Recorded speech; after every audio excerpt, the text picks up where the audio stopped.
साध संगत जी, the inspired stories channel पर आपका बहुत बहुत स्वागत है।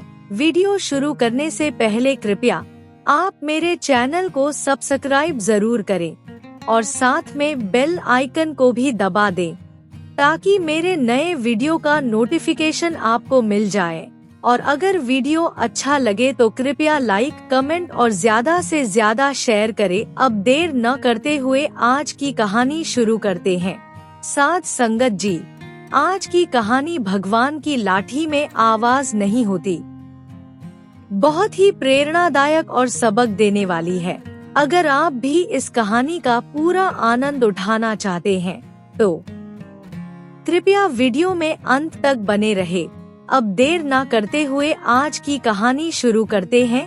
पुराने समय की बात है। एक गांव में किसान रहता था जिसका नाम हरी सिंह था। उसके दो बेटे थे, एक का नाम इंदर तो दूसरे का नाम चंदर था। हरी सिंह के पास अपनी जमीन थी जिस पर वो खेती करता था। खेती बाड़ी करते हुए उनके दिन बड़े सुखपूर्वक बीत रहे थे। हरी सिंह की उम्र काफी हो चुकी थी। एक बार हरी सिंह बहुत ज्यादा बीमार पड़ गया। हरी सिंह समझ गया कि उसका अंतिम समय आ गया है, इसलिए उसने अपने दोनों बेटों को बुलाया और उनसे कहा, बच्चों, अब मेरा अंतिम समय आ गया है। मैं चाहता हूँ कि मेरे मरने के बाद तुम दोनों भाई आपस में मिलजुल कर रहो और शांति पूर्वक अपनी जिंदगी गुजारो। मैंने अपने जीवन में बहुत धन कमाया, बहुत इज्जत कमाई। बुरे वक्त के लिए मैंने कुछ सोने के सिक्के इकट्ठे किए थे जिन्हें मैंने घर के पीछे अमरूद के पेड़ के नीचे दबा दिए थे। मेरे मरने के बाद वो सिक्के तुम्हारे काम आएंगे, लेकिन बच्चों तुम मुझसे ये वादा करो कि जरूरत पड़ने पर ही तुम उन सिक्कों को बाहर निकालोगे। इंद्र और चंदर ने कहा, पिताजी, हम आपसे वादा करते हैं कि जैसा आप कहोगे हम वैसा ही करेंगे। हरी सिंह ने अपने बेटों की बात सुनकर चैन की सांस ली और कुछ ही समय के बाद उसकी मृत्यु हो गई। कुछ समय के अंदर ही हरी सिंह का अंतिम संस्कार कर दिया गया, लेकिन इंद्र को अपने पिता के मरने का बिल्कुल भी दुख नहीं था। उसकी आंखों के सामने तो सिर्फ सोने के सिक्के घूम रहे थे। इंद्र को रात को भी नींद नहीं आ रही थी। वो बार बार इधर उधर घूम रहा था। जब उससे रहा नहीं गया तो उसने सोचा कि आज सुनहरा मौका है, ऐसा मौका फिर नहीं मिलेगा। जब तक चंदर सोकर उठे मुझे उससे पहले अपना काम कर लेना चाहिए। ये सोचकर वो मिट्टी खोदने का औजार लेकर उस पेड़ के पास पहुंचा जहां सोने के सिक्के दबाए हुए थे। फिर इंद्र ने जमीन को खोदना शुरू किया और सोने के सिक्के बाहर निकाल लिए। सिक्कों को देखकर इंद्र बहुत खुश हुआ।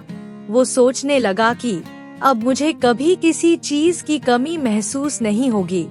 उसने जल्दी से सोने के सिक्कों से भरा हुआ घड़ा उठाया और दूसरे पेड़ के नीचे दबा दिया। फिर उसके बाद घर जाकर आराम से सो गया।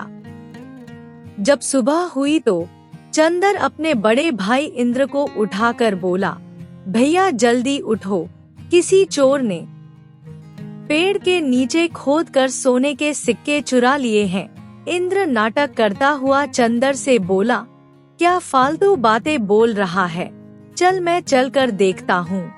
इंद्र और चंदर उस जगह पर पहुँचे तो सच में वहाँ जमीन खुदी पड़ी थी। चंदर ने इंद्र से कहा, भैया मेरे ख्याल से हमें पुलिस को खबर कर देनी चाहिए। इंद्र उसकी बात सुनकर थोड़ा डर गया, लेकिन फिर बोला, हमें पुलिस के पास जाने की कोई जरूरत नहीं है। तब चंदर ने इसका कारण पूछा और कहा, लेकिन क्यों भैया?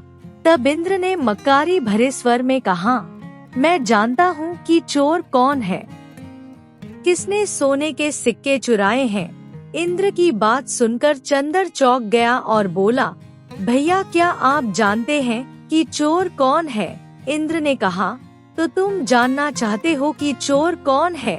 तो सुनो, वो चोर तुम हो। इंद्र की बात सुनकर चंदर ने कहा, भैया आप कैसी बातें कर रहे हैं, मैं भला अपने ही पैसों की चोरी क्यों करूँगा। चंदर की बात सुनकर इंद्र ने गुस्से में कहा, मेरे और तुम्हारे अलावा किसी को नहीं पता था कि सोने के सिक्के कहाँ है। मुझे लगता है कि तुम अकेले ही सारे सिक्के हड़पना चाहते हो। चंदर ने उसकी बात सुनकर कहा, आप ऐसा क्यों कह रहे हैं भैया, मैं सच बोल रहा हूँ, मैंने कोई चोरी नहीं की। चंदर की बात सुनकर इंद्र ने कहा, या तो तुम मुझे सोने के सिक्के लौटा दो, नहीं तो इस घर से हमेशा हमेशा के लिए चले जाओ। चंदर ने इंद्र की बात सुनकर उदास स्वर में कहा, भैया अगर आपको मेरी बात पर विश्वास नहीं है तो मैं ये घर और गांव छोड़कर चला जाता हूँ। चंदर इंद्र के व्यवहार से बहुत दुखी था, इसलिए वो उसी समय वहाँ से चला गया और जाते हुए रास्ते में सोचने लगा कि भैया ने बिना सच्चाई को जाने मेरे साथ ऐसा क्यों किया। अब बदनाम होने से अच्छा है कि मैं यहाँ से तुरंत चला जाऊं। चंदर के जाने के बाद इंद्र घर में बैठा सोच रहा था, कितनी आसानी से मैंने चंदर को रास्ते से हटा दिया, अब सोने के सारे सिक्के मेरे हैं। दूसरी तरफ चंदर दुखी मन से अनजान दिशा में चलता जा रहा था। चलते चलते उसके मन में कई तरह के विचार आ रहे थे कि कहीं भैया ने सारा धन हड़पने के लिए मुझे तो रास्ते से नहीं हटाया। इसी तरह के विचार लेता हुआ वो जा रहा था। वो चलता हुआ एक पहाड़ के पास पहुंचा। रात का समय हो गया था, चारों तरफ अंधेरा होने लगा था। उलझन में पड़ा हुआ चंदर ये सारी बातें सोच रहा था कि तभी उसके कानों में कुछ आवाजें आई, ये 25,000 तुम्हारे और ये 25,000 मेरे। चंदर हैरानी से सोचने लगा कि ये कैसी आवाज है। सच जानने के लिए चंदर ने पहाड़ के नीचे देखा तो 2 आदमी वहाँ पर थे और वो दोनों पैसे का बंटवारा कर रहे थे। चंदर उनकी बातें सुनकर समझ गया कि ये दोनों चोर हैं और चोरी का माल आपस में बांट रहे हैं। तभी अचानक से चंदर का पैर फिसल गया और वो जाकर उन दोनों चोरों के बीच में गिरा। अंधेरे के कारण चोरों को भी कुछ दिखाई नहीं दिया और वो बुरी तरह डर गए और डर के मारे भागने लगे और कहने लगे, जल्दी भागो यहाँ से। चोर अपना चोरी का माल वहीं छोड़कर भाग गए।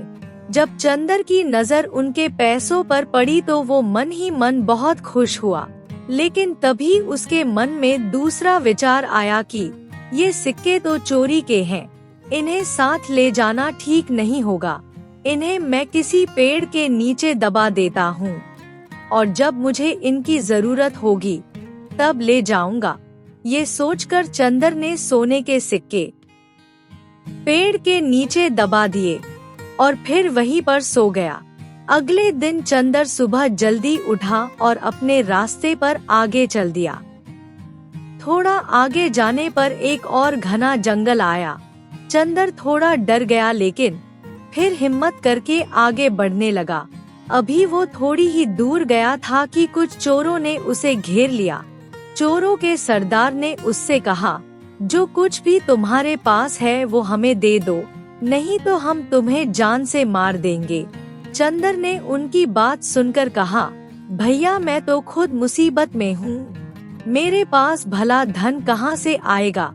चोरों के सरदार ने उसकी बात सुनकर गुस्से से कहा, तुम हमें बेवकूफ बनाने की कोशिश कर रहे हो। फिर उसने अपने साथी को कहा, इसकी तलाशी लो।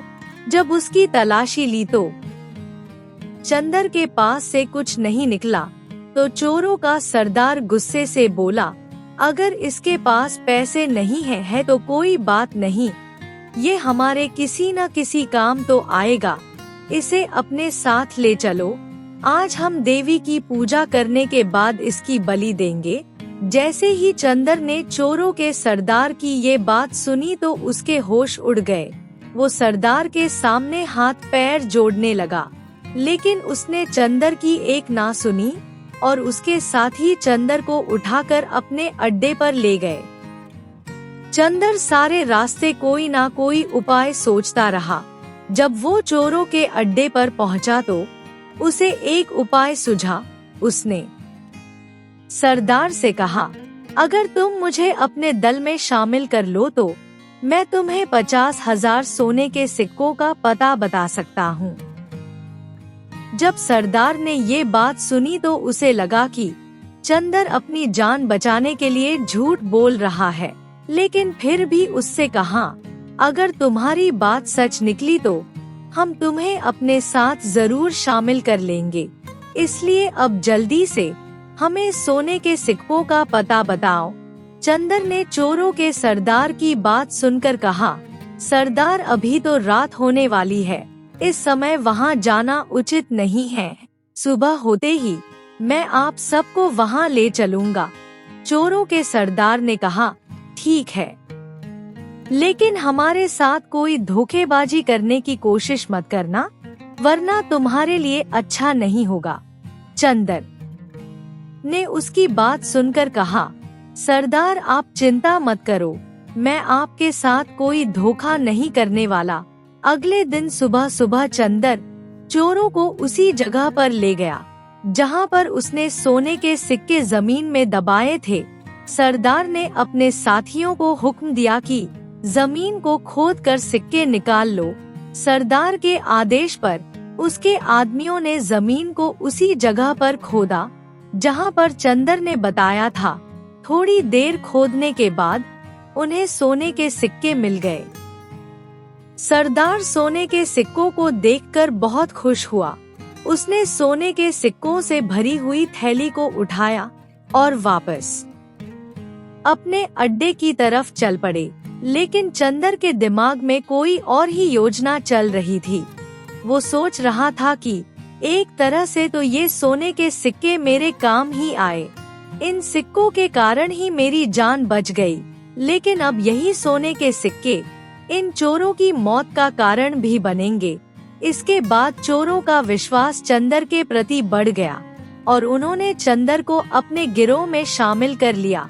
कुछ दिन बीतने के बाद चंदर ने चोरों के सरदार से कहा, सरदार, मैं कुछ दिनों के लिए अपने घर जाना चाहता हूँ। वहाँ पर मेरी बूढ़ी माँ है, मेरा उससे मिलने को बहुत मन कर रहा है। मोहन ये बात किसी योजना के तहत चोरों के सरदार से कह रहा था। चोरों का सरदार चंदर की योजना से बिल्कुल अनजान था। वो तो चंदर को अपना सबसे विश्वसनीय आदमी समझता था, इसलिए उसने चंदर को कुछ दिनों के लिए उसके घर जाने की आज्ञा दे दी। फिर चंदर अपने घर की तरफ रवाना हो गया, परंतु वो अपने घर जाने की जगह राजा के महल की तरफ चल दिया। उधर राजमहल में राजा पहले से ही चोरों के गिरोह से बहुत परेशान था। वो अपने मंत्री से बात कर रहे थे और कह रहे थे कि मंत्री जी, आखिर ये चोरों का गिरोह कब पकड़ा जाएगा? पूरा राज्य इनके आतंक से बहुत परेशान है। मंत्री ने राजा की बात सुनकर कहा, महाराज, मैं अपनी तरफ से पूरी कोशिश कर रहा हूँ और मुझे उम्मीद है कि जल्दी ही चोर पकड़े जाएंगे। अभी वो बातें कर ही रहे थे कि तभी एक सैनिक ने आकर राजा से कहा, महाराज, एक व्यक्ति आपसे चोरों के गिरोह के बारे में बात करना चाहता है। राजा ने जब ये बात सुनी तो तुरंत ही उस आदमी को भेजने के लिए कहा। कुछ ही समय में सैनिक चंदर को लेकर राजा के सामने उपस्थित हुआ। चंदर ने बड़े आदर के साथ राजा को प्रणाम किया और फिर कहा, महाराज, मेरा नाम चंदर है। राजा ने उसके प्रणाम को स्वीकार किया और पूछा, तुम चोरों के गिरोह के बारे में क्या जानते हैं? चंदर ने राजा की बात सुनकर कहा, महाराज, मुझे माफ करना, लेकिन ये बात मैं आपसे अकेले में करना चाहता हूँ। जब मंत्री ने चंदर की ये बात सुनी तो गुस्से में उससे कहा, क्या तुम नहीं जानते कि ये राजमहल है? यहाँ पर राजा के सभी विश्वासपात्र आदमी है। इसलिए तुम जो कुछ भी कहना चाहते हो सबके सामने कहो। राजा ने मंत्री की बात सुनकर कहा, मंत्री जी रुकिए, यदि ये व्यक्ति हमसे अकेले में बात करना चाहता है तो हम इससे अकेले में ही बात करेंगे, इसलिए आप सभी लोग बाहर जाइए। राजा के आदेश पर सभी बाहर चले गए। तब चंदर ने राजा को अकेले में पूरी बात बताई और फिर बोला, महाराज अब मैं चोरों का खास आदमी बन चुका हूँ। चोरों का सरदार अब पूरी तरह से मेरे बस में है। मुझे अब उसको और उसके साथियों को पकड़ने के लिए आपकी मदद की जरूरत है। राजा ने चंदर की बात सुनकर कहा, मैं तुम्हारी चालाकी और हिम्मत से बहुत खुश हूँ। उन खतरनाक चोरों को पकड़ने के लिए तुम्हें जो भी मदद चाहिए वो मैं तुम्हें जरूर दूंगा। बताओ तुम क्या करना चाहते हो? चंदर ने कहा, महाराज कल आप कम से कम 100 सिपाहियों को मेरे साथ भेजें। मैं सभी सिपाहियों को चोरों के अड्डे पर ले जाऊंगा। सैनिक चोरी छुपे उन पर हमला कर देंगे। चोरों को वहां से भागने का कोई रास्ता नहीं मिलेगा। फिर सैनिक आराम से उनको गिरफ्तार कर लेंगे। राजा ने चंदर की बात सुनकर कहा, तुम बात बिल्कुल ठीक कह रहे हो। हम परसों रात को तुम्हारे साथ सैनिकों को भेज देंगे। तब तक तुम यहीं पर रहो। तुम्हें यहाँ किसी चीज की कमी नहीं होगी। फिर 2 दिन बाद चंदर अपने योजना के अनुसार सैनिकों को लेकर चोरों के अड्डे पर पहुँच गया। सैनिकों ने चोरों के ऊपर हमला कर दिया। चोर इस लड़ाई के लिए बिल्कुल भी तैयार नहीं थे, इसलिए उन्होंने कुछ ही समय में हथियार डाल दिए। फिर सैनिकों ने उनको गिरफ्तार कर लिया। उनमें से कुछ चोर मारे भी गए और जो बच गए थे उनको राजा के सामने पेश किया गया। राजा के दरबार में चंदर को देखकर चोरों का सरदार मन ही मन सोचने लगा कि इस आदमी ने हमारे साथ इतना बड़ा धोखा किया। हमने इसके ऊपर इतना विश्वास किया और इसने ही हमारे साथ विश्वासघात कर दिया। अगले दिन दरबार में राजा ने सभी मंत्रियों की सलाह के बाद सभी चोरों को एक ही सजा सुनाई और कहा, इन सभी चोरों को अमावस के दिन फांसी पर लटका दिया जाए। फिर राजा के हुक्म पर सैनिक उन्हें ले गए। इसके बाद राजा ने चंदर से कहा, हम तुम्हारी बहादुरी से बहुत खुश हैं, इसलिए आज से हम तुम्हें अपना सेनापति नियुक्त करते हैं। चंदर ने राजा की बात सुनकर उनका धन्यवाद किया और कहा, महाराज मैं आपका बहुत शुक्रगुजार हूँ जो आपने मुझे देश की सेवा के लायक समझा। उधर दूसरी तरफ चंदर का बड़ा भाई इंदर अपने पिता की मेहनत की कमाई गलत कामों में बर्बाद कर रहा था। उसे शराब पीने और जुआ खेलने की बुरी आदत लग गई थी। अपनी इन बुरी आदतों के कारण वो अपना सारा धन बर्बाद कर चुका था। उसकी हालत इतनी बुरी हो गई थी कि अब उसके पास घर में खाने के लिए अनाज का एक दाना तक नहीं था। अपनी बुरी आदतों के कारण इंद्र गांव में इतना बदनाम हो गया था कि गांव में उसे कोई काम भी नहीं देता था और न ही उसकी किसी तरह की कोई मदद करता था। इसलिए इंद्र ने सोचा कि गांव में भूखा मरने से अच्छा है कि मैं किसी दूसरे गांव में जाकर काम धंधा ढूंढ लूं। ये सोचकर इंद्र चलता चलता उसी राज्य में जा पहुंचा जहां पर उसका छोटा भाई चंदर सेनापति था। नगर में इंद्र एक दुकान पर पहुंचा और दुकान के मालिक से कहने लगा कि क्या मुझे आपकी दुकान पर कोई काम मिल सकता है। रोज शराब पीने के कारण इंद्र का चेहरा बहुत खराब हो गया था। जब उसने दुकान के मालिक से काम के बारे में पूछा तो उसने कहा, भाई तुम तो चेहरे से ही चोर उठाए गिरे लगते हो, तुम्हें भला कोई क्या काम देगा, इसलिए मुझे तो माफ करो और जाओ यहाँ से, कहीं और जाकर काम ढूंढो। इंद्र ने उसकी बात सुनकर सोचा कि ईमानदारी से तो यहाँ मुझे कोई काम नहीं देगा। अब तो मुझे पेट भरने के लिए चोरी चक्कारी ही करनी पड़ेगी। उसकी नजर दुकान के मालिक के पास रखी हुई एक थैली पर पड़ी। उसने सोचा, थैली में जरूर कीमती सिक्के हैं। ये सोचकर उसने वो थैली वहाँ से उठा ली और वहाँ से भाग गया। दुकान का मालिक इस चीज के लिए तैयार नहीं था। वो सिर्फ चोर चोर चिल्लाता ही रह गया।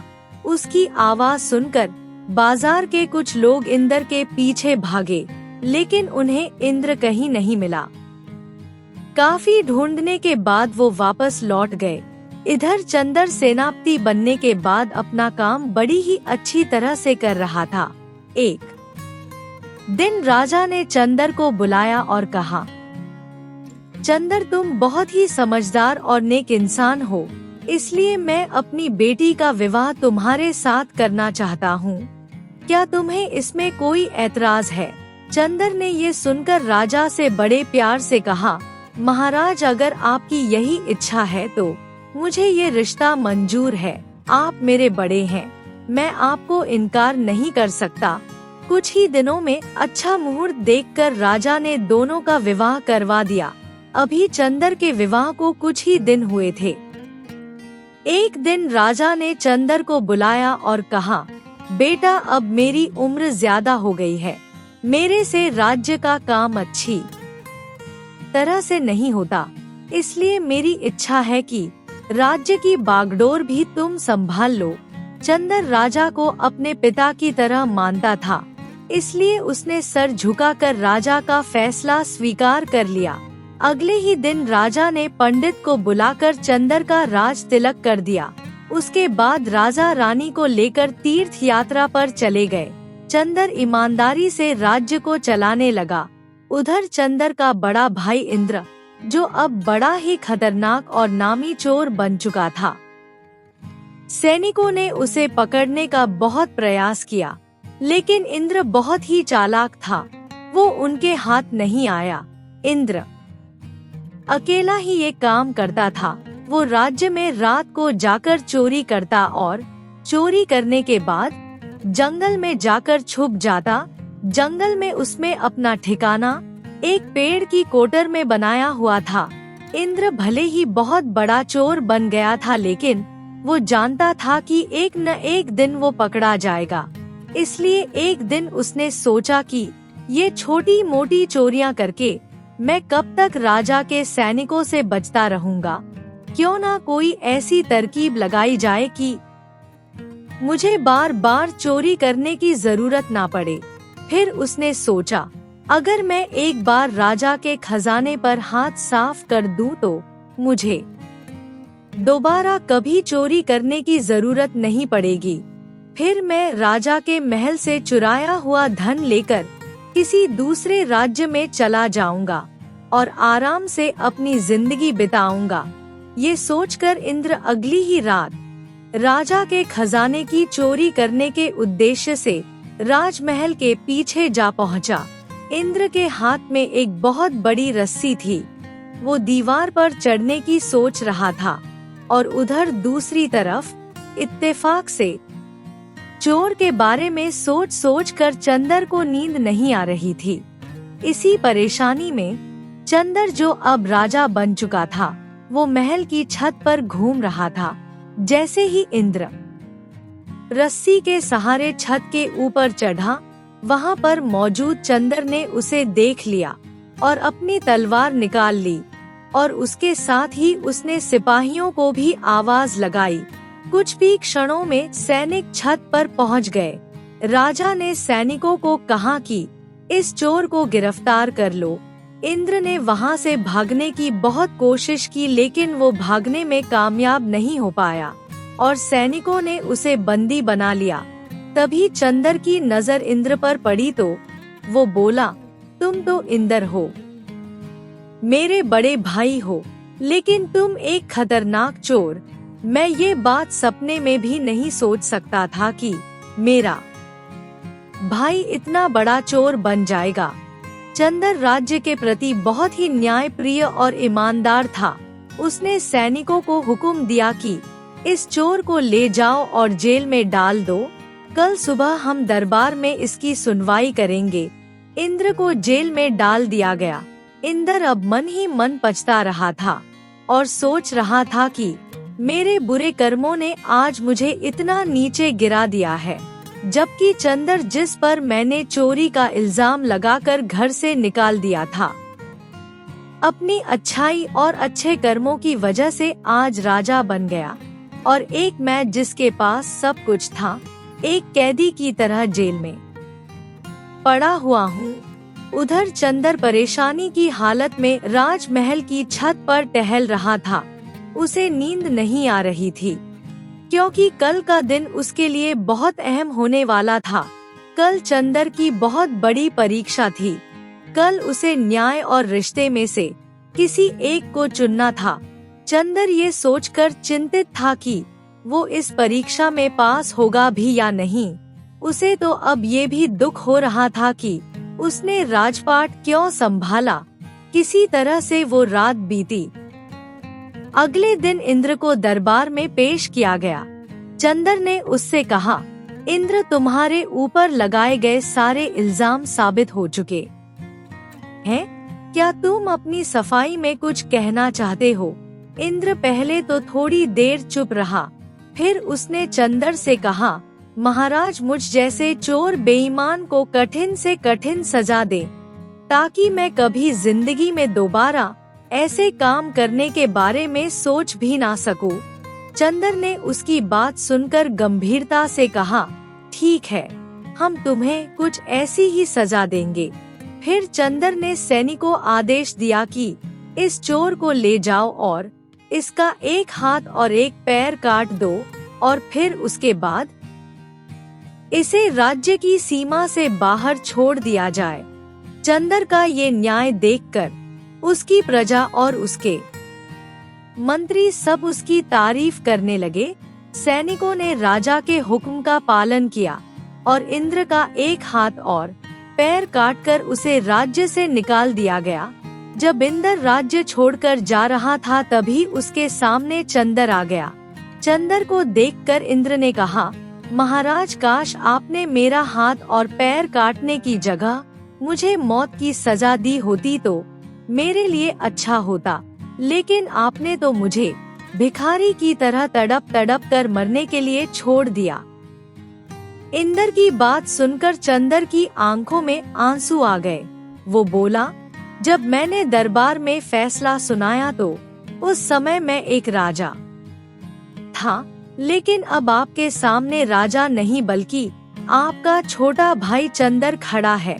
एक राजा होकर मैंने एक चोर को सजा देकर अपने धर्म का पालन किया, जो मेरे लिए सबसे ज्यादा जरूरी था, और अब आपके पास एक छोटा भाई अपना फर्ज पूरा करने के लिए आया है। इंद्र ने चंदर की बात सुनकर कहा, मैं आपकी बात समझा नहीं। तब चंदर ने कहा, भैया, मैं जानता हूँ कि एक हाथ और एक पैर काटने की वजह से आप जिंदगी भर कोई काम नहीं कर पाओगे, और इसलिए आज मैं आपको कुछ धन देने आया हूँ। ये कहकर चंदर ने अपनी जेब से एक बड़ी सी थैली निकाली और उसे इंद्र को देते हुए कहा, इस थैली में कुछ स्वर्ण मुद्राएं हैं, जो मेरी खुद की मेहनत की कमाई हुई है। मुझे उम्मीद है कि इन स्वर्ण मुद्राओं के सहारे आप किसी दूसरे राज्य में आराम से अपना जीवन गुजार सकते हैं। इंद्र को चंदर की बात सुनकर बहुत शर्म महसूस हुई। उसने अपनी नजरें नीचे कर ली। तब चंदर ने कहा, भैया, स्वर्ण मुद्राओं को लेने के लिए आप इनकार मत करिए, नहीं तो मैं जीवन में कभी भी अपने आप को माफ नहीं कर पाऊंगा। चंदर की बात सुनकर इंद्र ने कहा, चंदर, तुम बहुत ही नेक और बड़े दिल वाले हो। भगवान तुम्हें हमेशा खुश रखे। इंद्र को अपनी गलती का एहसास था, लेकिन अब वो कुछ नहीं कर सकता था, क्योंकि जो समय बीत गया वो कभी वापस नहीं आता। इसके बाद दोनों भाइयों ने आपस में गले लगकर बड़े दुखी मन से एक दूसरे से विदा ली। जाते जाते इंद्र ने चंदर से कहा, मेरी यही प्रार्थना है कि मुझे हर जन्म में तुम्हारे जैसा ही भाई मिले। इसके बाद दोनों भाई अपने अपने रास्ते पर चले गए। इसके बाद किसी ने भी इंद्र को उस राज्य में नहीं देखा और चंद्र भी प्रजा की सेवा करते हुए अपना जीवन बिताने लगा। साध संगत जी, आजकल ये घर घर की कहानी है जिसमें पैसों के कारण बड़े से बड़े रिश्ते भी टूट जाते हैं।